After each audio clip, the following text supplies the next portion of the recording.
Omaha police investigating the murder of Jessica Nelson learned that a family friend named Matthew Kidder had been texting her in recent weeks. Police also learned that Kidder was well known to Jessica and her family for years. Matthew's and Jessica's fathers were both best friends. Jessica and Matthew had grown up together. They were lifelong friends and were like brother and sister. The text suggested that Kidder was trying to move from the friend zone into something more. As far as what their relationship was like, what did you learn? From Jessica's text messages, Matthew Kidder wanted to have a serious relationship with her, and she wasn't ready to do that. She was trying to ease him down gently. Matthew had been trying to persuade Jessica to become more than friends.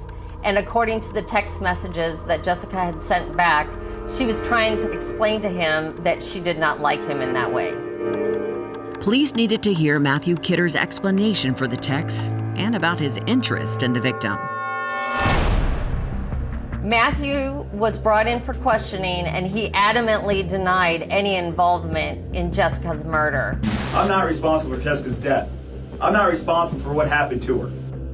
What information did he share with police? He offered up information that Jessica's post on Facebook had let everybody know that she was going to be home alone that night. Somebody had been watching the house for a while to know that she was 100% alone there.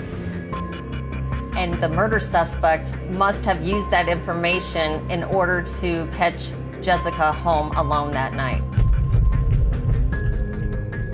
Detectives asked about the text that Kidder had been sending Jessica, which hinted he wanted more than just a friendship. Me and Jess, we've always had a relationship where we have like inside sexual window jokes, even though we've never had interest in each other like that. Kidder denied that he was wanting a serious relationship with her, saying that their relationship was more of a brother and sister and it was more playful than serious. She had a really good heart. Yeah. Good mother, good friend. I don't think I've ever heard her not put herself out for somebody to me. Kidder told police that he was working the night of Jessica's murder and could verify his alibi. So before the interview wrapped up, investigators noticed something suspicious on Kidder's hand. What was that? They noticed that he has a small cut on his hand. When questioned about the injury to his hand, Matthew stated that he received the cut at work. He made up something to say that he had actually cut it while he was at work and he had never been at Jessica's house the night she was murdered. Kidder offered to provide his DNA to prove any evidence found at Jessica's home wasn't his. Omaha police collected a sample as they had with others in contact with Jessica. So with nothing concrete to keep holding him, Matthew Kidder was released. And days later, Jessica Nelson's autopsy results came back.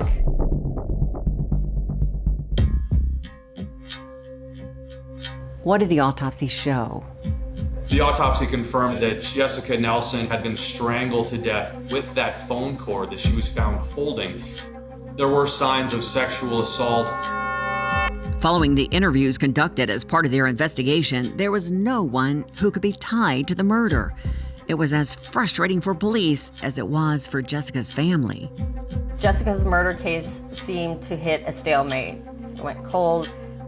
No more suspects or leads were to be followed, and now all evidence was relying on the DNA. Until the DNA tests were completed, it was a waiting game for investigators. Police were no closer to identifying a suspect than they were the day Jessica was killed. They needed a break if they were to find her killer. He had been convicted of sexually assaulting and spent 5 years in jail.